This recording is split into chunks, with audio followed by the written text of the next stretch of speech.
Welcome to this very special edition of the KJ Masterclass Live, the show which ensures that you profit from your time spent here with experts, either through their industry insights, information, or simply learning from them. And today we have Lisa Wentz. She is a public speaking expert and she is an author. She is the author of Grace Under Pressure, a masterclass in public speaking. Welcome to the show, Lisa. Thank you. It's great to be here. You are welcome. Welcome to the show. Welcome to India in this online form. And I'm sure not just in India, but a lot of people will benefit from what we are discussing right now. We'll be talking about mastering fearless public speaking. And before we talk about this, let's understand a bit about your journey, how you have come to this particular stage in your life, a bit so that the audience knows who they are listening to, which master they are actually listening to. Thank you. In terms of my professional background, I was trained and performed as an actress for about 10 years, mostly stage performance. And I shifted to teaching acting, voice and speech, and Alexander technique in drama conservatories. So I was training actors mostly. Both of my pedagogical degrees are geared towards that. However, when I was in graduate school in London at the Central School of Speech and Drama, I shifted partway through the program from working with performers, traditional performers, to working with immigrants and working with business professionals. And I did my master's thesis on voice, speech, and body language in the courtroom and how it benefits trial lawyers, how it benefits everyone in the room, and also how this communication affects juries and decision-making. So in any case, I came back to the United States in around 2009, and I opened a center for public speaking, interpersonal skills, communication skills, accent acquisition and reduction.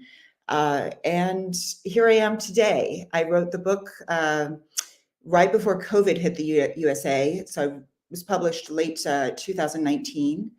And that's my background. I'm happy to be here. Wonderful, wonderful, Lisa. And as I said, a lot of things to learn from you. Not only just your book, but the journey and a lot of work you are doing. So one important thing that you talk about is breaking free from public speaking anxiety. Yeah. Why is it that some people have a lot of anxiety? They are very good in their work. They know about their experts, and some people who can just they have the gift of the gab but do not have that expertise. They are not anxious as much and they are able to. What is your understanding of this? This is an often discussed topic, but you are a master. I want to understand your take on this. Mm-hmm. Yeah, I think that there's a few reasons, and it depends on the person. The most common reason for anxiety around public speaking is simply not enough practice at it.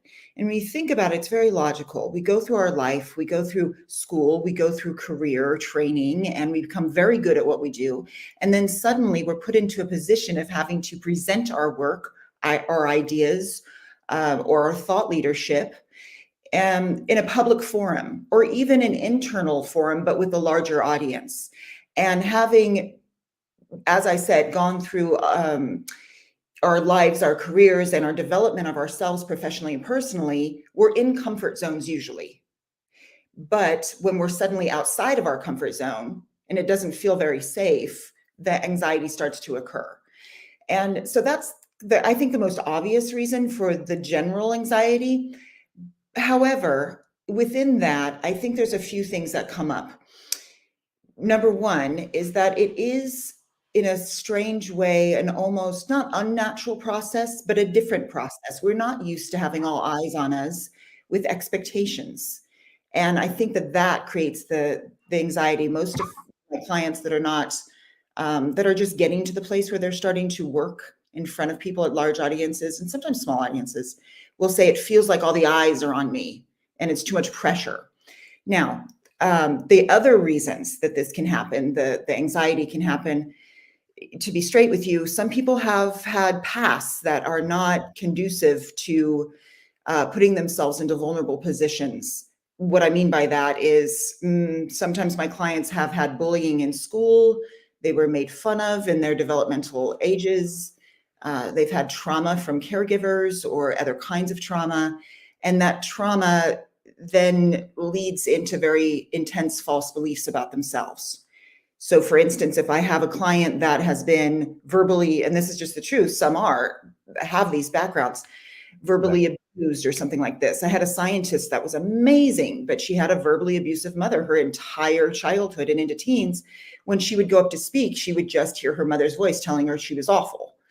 So in terms of my work, what I do when someone walks in my office is I identify what is the root cause of the anxiety. Is it a general anxiety because they're not well practiced at it and it's new for them, like I was talking about before, or is there something underlying their anxiety? And whatever it is, we need to identify it. And if it's something we can work on together, and it usually is, we can work on it and get it out of the way quickly. So the rest of the developmental work can happen, the creative side of public speaking. And I just want to say one more thing about the not enough practice, because I'm hoping this resonates with people that are Right. listening. When as I was saying, we're good at what we do. We get put in a position where we have to talk about what we do or talk about our industries, but we haven't been trained to do that. And a lot of the anxiety can go away simply when we have a system in place that works for us. We know how to write a talk. We know how to write a speech. We know how to write our answers to questions in the media or expected answers that you want to give, right? From expected questions. When we have too much space, we don't know what our roadmap is when we're giving a talk or a presentation. When we have too much space and we don't know what questions are going to come at us, so we're feeling uncertain about it, that space is then filled with anxiety. So really, it's also very technical. You need to be able to learn the techniques and understand what it is that you need to say in that moment, how you want to say it, and give yourself a great roadmap so there's not so much space and you're really just focused on what you're communicating, why you're communicating it, and why is it important that the audience hears it. And if you can switch your focus off of the self and the anxiety you're experiencing and focus only on what you're trying to communicate, that anxiety goes away. It takes a little practice, but it does go away. Right, right, Lisa. So your job is not that easy. You need to look at their, training to them. And if it's a case of any other thing like trauma or some sort of abuse, earlier on in terms of verbal abuse or whatever it is, that is how do you deal with both these aspects at the same time? Do you advise also to them to take care of those aspects first and then look at the technical aspects of public speaking, or you focus on the public speaking part, you train them about this? Once they get confident or uh, sufficiently confidence, those things also wane away. How does it work actually on the ground? Yeah, sure. So after an initial consultation call, which is a free call where we get to know each other a little bit and I'm identifying some things, I'll put together a program. You could work with me in a half-day program and get all of this work done, or you can do a series of sessions, upwards of 5 to 6 sessions. I tend to teach very dense programs, but in terms of the practical side of it, what are we doing? If somebody has, like I said, some bullying in their background or something that's created some false beliefs about their worth, then we identify it, like I said, what has happened, and we have an honest outward conversation.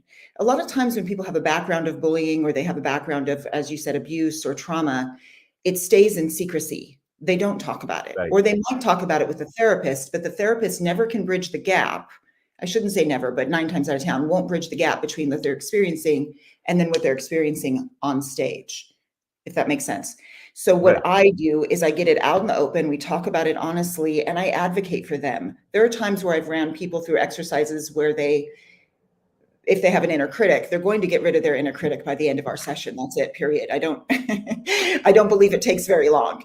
And we have a conversation and we split up sort of the parts of their personality and then bring them back together. But basically it's confronting the issues and the false beliefs and replacing them with accurate messaging, which is, if you're at a place in your career, let's be honest, if you're a vice president somewhere, you are good at what you do. If you're a got founder and you've raised a lot of capital and your business is going well, you are good at what you do. And the false beliefs are exactly that, false. So we have to call them what they are and get the inner dialogue that's incorrect out in the open and replace it with dialogue that's correct.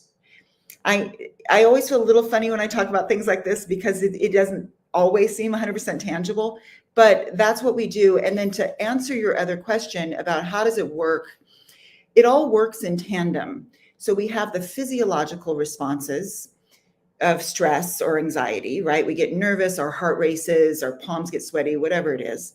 We have the inner dialogues that aren't working for us, and then we have the skill set, learning the skills, right? And so all these three things sort of work together simultaneously because let's say we're in a situation, we get a little triggered by the situation. It's either that particular audience isn't very responsive or we're nervous because we're giving our first media interview, whatever the situation is. We immediately have to deal with not only our thoughts, but how our thoughts affect us on a physical level.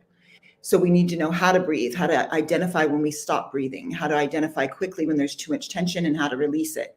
So this work goes alongside with all the mindset piece I was talking about, and then technique. How are you breathing when you're speaking in public?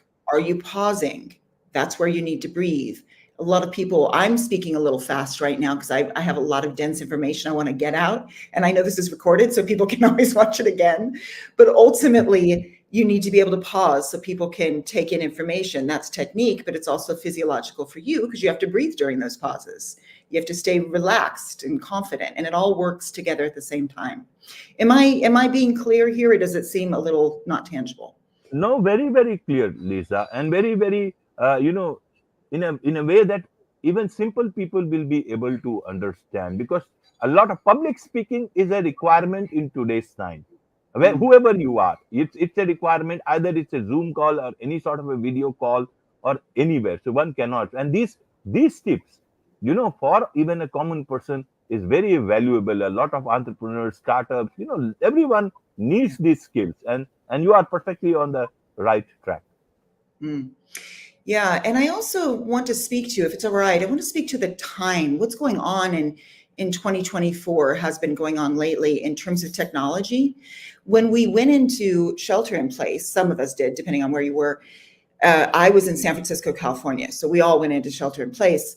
And at first, it was nerve-wracking for some people to work and communicate over their computers, over Zoom Right. or over Google Meet or whatever you use. And they got used to it, and then they became dependent on it, and then going back into the office or going back live in front of people in the same room became really, really frightening for some people, and they had to relearn Right. the Right. skills. So what I want to speak to today, just for a moment, is this use of AI and use of technology. And I'm not saying it's bad or wrong, I'm not trying to beat it up, but I want to warn people not to get too dependent on it in terms of communication. Yes, I use Chat GPT occasionally to see how to finesse something I'm writing, but if we get too dependent on devices to communicate for us or a robot to communicate for us, we're going to regress a little bit.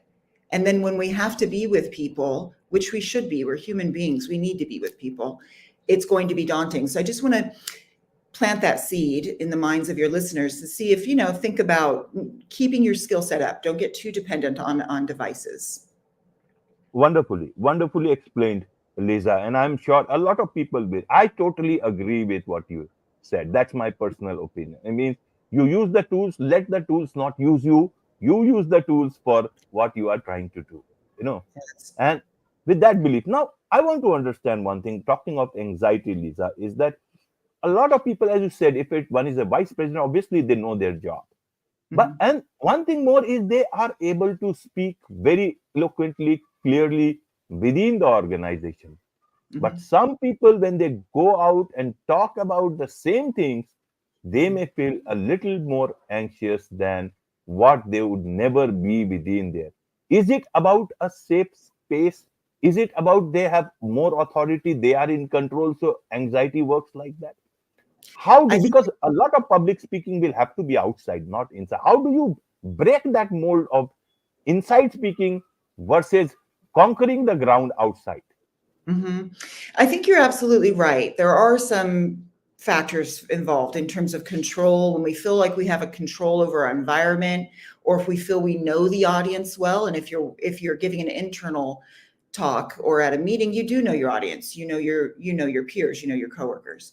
So yes, people do create more of a sense of safety when they know their audiences. And then when they don't know their audiences, that fear of being judged or critiqued comes up more, as I was talking about before. And so how do we conquer that? My belief is we conquer it. One, you always have to acknowledge the reality. If you try to avoid reality, it doesn't work. It shows up for you. You can't escape it, right? So you have to acknowledge that might be going on. Then secondly, you have to ground yourself in your content. Go back to why is the content important? And, this is what gravitas is when people throw that word around a lot in public speaking. You have gravitas when you not only know your content well, you believe in it 100%, and you have a reason for speaking that's bigger than you, bigger than your ego, and even bigger than the audience, because it is the thing that grounds us, that ripples out beyond that moment. The content is always the most important. And I think that when we can shift to that, we can pretty much speak to any audience, because that's what's grounding us. As far as the judgment or worrying about being seen as a thought leader or worrying about being liked, you have to let that go. We're all human beings. We're all going to contend with our egos. That's just the nature of who we are. But we have to be able to get past the ego a little bit and really focus on why the content's important and why people need to hear it. Does that make Absolutely. sense? Absolutely, absolutely, Lisa. And so you talk about tools to either, take care of anxiety or totally remove it. What are those tools that one? A few things you may have mentioned, but I want to understand separately about some tools that can remove or, take care of someone's anxiety. You first and foremost, the mindset piece, really examine why, what is causing the anxiety. The second is being able to handle yourself on a physiological level. You have to be able to take care of yourself, to breathe, to give yourself time and space. It seems like it's internal work, but the mind-body connection is very important. Lastly, when you start to practice with good technique, so when I say good technique, where are you pausing? What words are you emphasizing that you need the audience to hear or want them to hear? What is the tempo and speed of what you're saying, and being able to control changing the tempo and speed? Those are tools and techniques that always work for you. Some of that I take from my acting background. And there's a reason that actors are largely trained the same way when it comes to scripts and script analysis, because it works. And when you think about effective speakers and you hold on and you listen to their every word, you'll notice that they are very grounded. They speak a little slower. They pause where it's important when they say a key message that they want the audience to take away with them. And again, because we're all going to have bad days. Right. That's just going to happen. That's life. You could wake up and find some terrible news. Maybe your dog is sick or something. It's, not every day is going to be a perfect day to be seen by a large audience, but you can always rely on technique. It'll always be there and work for you. But you have to commit to being in the moment. You have to commit to, like I said, your physical presence, which translates into powerful presence. Does that help at all in terms of basic technique? Absolutely, absolutely, absolutely, Lisa. And let's learn a bit more from your book, Grace Under Pressure, a masterclass in public speaking. Who is this book for? Why did you write this book? Is it something special beyond what you are teaching, or is it what you have learned all through these years? There's a few reasons I wrote it. Let's start there. One reason is that there's a lot of good public speaking books out there, but they tend to analyze and they tend to give some tips here and there. And that's fine. That can be wonderful. But this book is more of a handbook. It has 34 exercises from start to finish. And it's really about the practical work that you can do, as opposed to just theorizing. So one of the reasons I wrote it was because I didn't feel there was another book like that. And I wanted to be able to help people. I wanted to be able to help my clients, The other reason, it's split into 3 parts, as I've been talking sort of in 3 parts. The first part are client stories. All of their identities are hidden. client stories who did have false beliefs from either trauma or bullying or the other things we've talked about, imposter syndrome and so on. And the exercises I did with them that you can do that will help you move past those issues. The second part is all the physical training, the breathing, the posture, coordination, the resonant sound of your voice, how to obtain a really great, solid voice, good physical articulation of language. And the third part is the techniques, the delivery techniques. That one does go into analyzing and explaining in the same way that some other books do. But I think some of the key takeaways, besides the practical application of technique in that third section of the book, the delivery section, is also to remind us that not every situation is the same. We might be the same authentically, but we're going to show different parts of ourselves depending on the audience or depending on the purpose and setting. So if I'm speaking at an outdoor rally, which I did once, and I learned the hard way that that's not where I need to be speaking. My Right. demeanor and my voice and my presence is going to be different than if I were speaking to a group of investors in a room, right? So, what techniques to employ when, how your physical presence changes, how your energy changes, and why should it, right? You need to be able to think about those things that sometimes people don't think about. And in terms of physical presence, there's a lot of quick things that you can do to remind yourself of what really makes a present speaker. So that's why I wrote the book, to put a lot of practical application in it that people can use and take away and really develop their skills.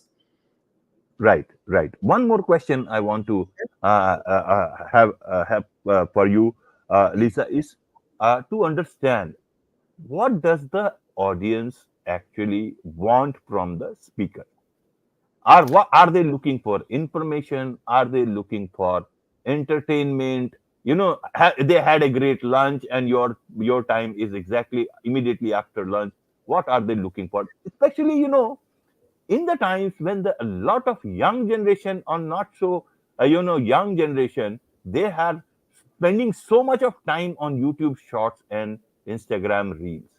How do you catch their attention, who are trained for that, from 8 seconds, 7 seconds to this lengthy format in real life? How does it work? That is why I asked this. Yeah, no, great questions. What the audience wants depends a little bit, of course, on the purpose and setting, like I was just talking about.